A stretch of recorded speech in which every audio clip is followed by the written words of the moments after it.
রাস্তাতেই ঘুমায়, আমাদের দেশে না খাইয়ে থাকে। যারা সবচেয়ে সুন্দর বিল্ডিং করতে পারে তাদের ঘর বৃষ্টি পড়ে ভাঙা ঘর। যারা ফসল উৎপাদন করে এই দেশে সবাইকে খাইয়ে পরিয়ে বাঁচিয়ে রাখে, ভারতবর্ষের মানুষকে তারা না খাইয়া থাকে আমাদের দেশে। এটা হবে কেন? এটা রাষ্ট্রবাদী, এটা দেশ গড়া। তারা অনুপ্রাণিত হয়েছে কার থেকে, এটা তারা পরিষ্কার লেখছে। তাদের যে বাইবেলের মতন একটা বই আছে RSS এর,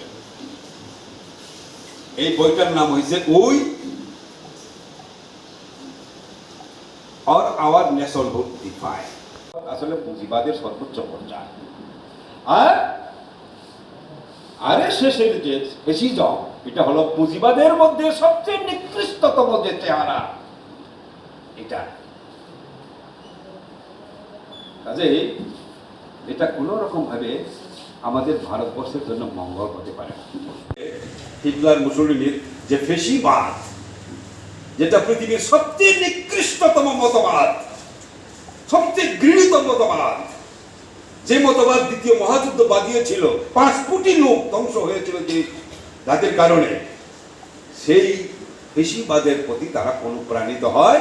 ভাষা, ধর্ম আর জাতি গোষ্ঠীর বৈচিত্র্য আছে, সকলকে সমান অধিকার মর্যাদা দিব আমরা। যার যার ভাষা সংস্কৃতির পরিচিতি আইডেন্টিটি উন্নয়ন ঘটবে যার যার মতো করে। তারপর সব জাতির সমান অধিকার মর্যাদা প্রতিষ্ঠিত করে তার মধ্য দিয়ে একটা ঐক্য হবে। এই ধরনের ঐক্যকে বলে ইংরেজিতে ইন্টিগ্রেশন, বাংলায় বলে সংহতি, জাতীয় সংহতি।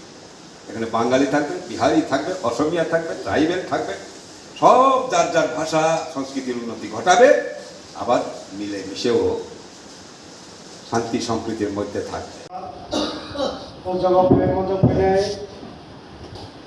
পার্টি রাজ্য কমিটির সম্পাদক মন্ডলীর সদস্য, অন্যতম সদস্য শ্রদ্ধেয় কমরেড নজদা, তাই সভাপতি মন্ডলী তিনি রাজ্য তাই গত অমরপুর ফের মজা পাই তার প্রতি সংগ্রামী কমরেড।